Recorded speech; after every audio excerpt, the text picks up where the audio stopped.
What's up, everybody? We are here at 1231 Dean Street, super close to the city here in Charlotte. This is our fourth flip that we picked up. A lot of lessons learned in this deal. Bad contractors, understanding water damage a little bit better. First time I was picking up a property with severe water damage, went in a little over my head. But yeah, we're just gonna tour it, show you the progress. We've owned this one for about a month and a half. And so far we've done the roof, HVAC, plumbing, electrical. We did some of the framing, but again, due to the extensive water damage, we're gonna have to do a little bit more, so we can come check it out. Typically on these flips, whenever we come in, especially if it's something in the 1970s range like this one, you wanna run your numbers replacing everything. But that's what we did.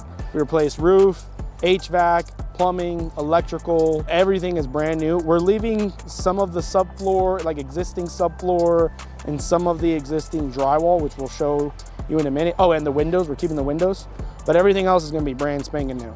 Obviously, we're not gonna leave these ugly columns here. We're gonna be replacing these with some cedar, maybe with some wooden posts, wrap them in cedar, and put, you know, a little staircase with some handles, some handrails. Don't know exactly if we're gonna leave this little brick thing. We might just paint it and add some really nice landscape to it. In here, we can kind of show you what we've done so far. So you'll see there's a bunch of holes in the walls and stuff from where we replaced the electrical. So in here, obviously this is the kitchen. We completely tore everything out. We took out the cabinets, the fridge, the oven, and redistributed the layout. I'll probably show you what the renderings will look like. Essentially right here, we're gonna put the cabinets. In the center is gonna be the oven with the range. And then right here, we'll have the fridge. We just added these water lines. And then we got new outlets everywhere. So this is a regular outlet. The fridge outlet, I always recommend doing it regular and not GFI. If you put it GFI and it trips, it could spoil your food if your fridge is off. So I always put these normal. This is a regular light switch. And then the other outlets are GFI. So GFI, GFI, GFI, and then regular switch. Then right here, the cabinets, they'll do an L, and they will, right here will be the sink. And then right here, we'll put the dishwasher. Another thing to mention about the water damage and issues we have, a lot of the water, when I'll show you over there, started weakening the structure. So you can see there's a little bit of bowing here, and we're gonna have to basically redo that, possibly put an LVL or some sort of way to strengthen it so this doesn't, you know, it's not bowing. Yeah, other than that, down underneath, I mean, essentially everything is new. We got new wiring, new PVC. We got rid of all the cast iron from the old plumbing.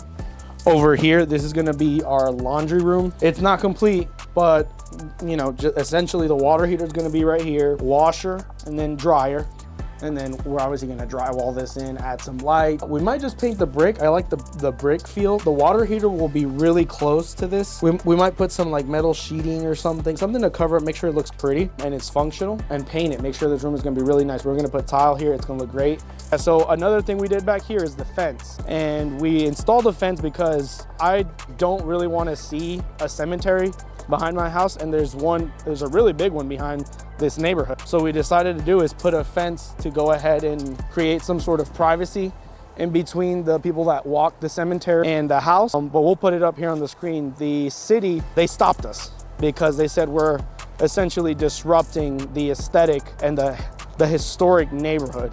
But I don't know how that chain link fence doesn't disrupt the neighborhood, and our picket fence does. So we're still trying to figure out if we can just pay the fee up front, if there's some sort of fee we pay, just kind of saying, hey, sorry, we didn't know, here's 500 bucks. Or if it's really gonna get down to it and they're gonna say, hey, no, you gotta take this fence out of here. So we're still waiting to see. I'll keep you guys posted on that.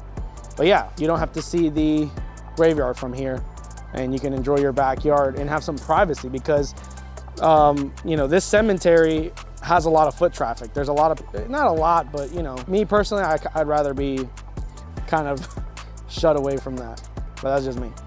Exterior wise, this window, we're gonna get rid of it and put a, you know, just a regular window there. We still gotta replace the soffit, and we're adding some exhaust vents. So, but we have brand new roofs, brand new gutters. So we're moving along. Pretty much we're at the point where we need to wrap up the frame, close out on the drywall, and then right after that, we're gonna bring in the cabinets and vanities. And then it's go time from there. I think once we're past that point, it's a matter of 2-3 weeks, probably a month, realistic. But you know how construction goes. But right here, I'll show you, this is gonna be the second bathroom, or the hallway bathroom for the 2 rooms, because this is a 3-bedroom, 2-bath. Right here, we're gonna put a double vanity. Or no, this is gonna be a single vanity actually. The master is gonna have a double vanity, but it's gonna look really nice. We already, you know, did the rough end for the electrical. We're gonna have a light fixture here, a really nice LED mirror right here. Here's your toilet. We put in the fiberglass tub, and then we are gonna put our Durock and tile the walls, and it's gonna look really pretty. This used to be the linen closet for this bathroom. What we're doing is we're removing it. We're basically sacrificing it from them, putting a really big cabinet here, so they have a ton of storage. And we're gonna frame this in. This is gonna be drywalled, and we're giving it to the master, because the master is a really big room, and it has really little closet space. We're gonna, you know, we opened this up. This was a little bit smaller. This was about, you know, this wide. So we opened it, and then right here, we're gonna put the cabinet in here, some sort of storage, some shelves so they can have more closet space, and then your hook and rack for the clothes. This is where the water damage was the worst. The roof had caved in essentially. Every time it would rain, the water would come in through here, and it would go everywhere. If there's one thing I learned about water, is water will go wherever it wants. Like in the tiniest gaps, it'll find a way to go in, create moisture, mold, and ruin your life, essentially. This was unlivable. But in here, we're really changing up the aesthetic and the feel of the house, of the room. This is gonna have recessed lighting. I think we're gonna have 4 or 6. If you see on the roof, I went crazy with where I wanted the recessed lighting to be. I started spraying it, but I talked to an electrician. He was like, dude, you don't need to put 8. I think we agreed on 6 or 4.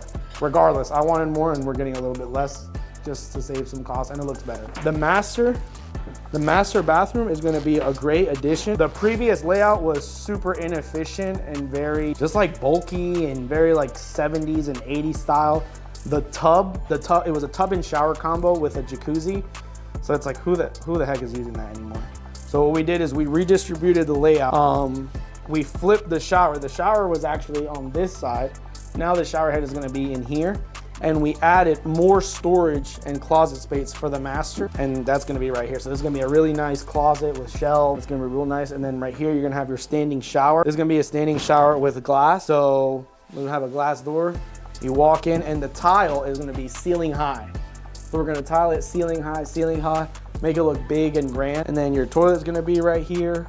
And you can already see the extensive amount of framing repair we had to do, because this was all damaged, and this has new plywood, and it's ready to go. But it was a lot of work, more than I expected. Another thing I would mention, I'm not a licensed GC. I have project managed a ton of construction jobs and have done small renovations here and there. Right now, this is our 4th flip, so we're still pretty new to this and learning.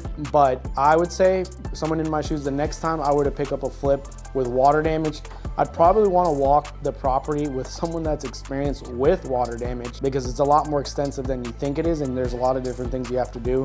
Same thing with fire damage. I don't pick up flips that have fire damage because I don't even know where to begin with. But right now we're trying to get out of flips and stay into new development. That's why I don't like flips, because you think it's gonna be 30 grand, and it ends up being 60. Those weren't the numbers that bad here. Actually, we can go over that.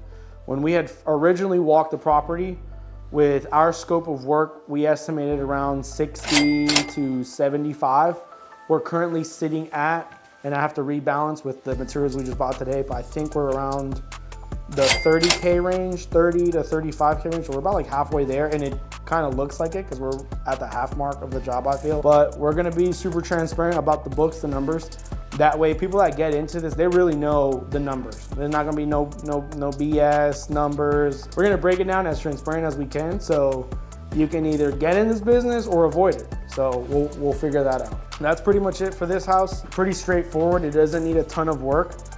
It looks like a lot, but I've seen worse. But hopefully we can turn this around, sell it, and continue to reach our goal of going into developments full time. I don't wanna do flipping anymore. As you can see, it's kind of like, it literally just looks like chaos right now.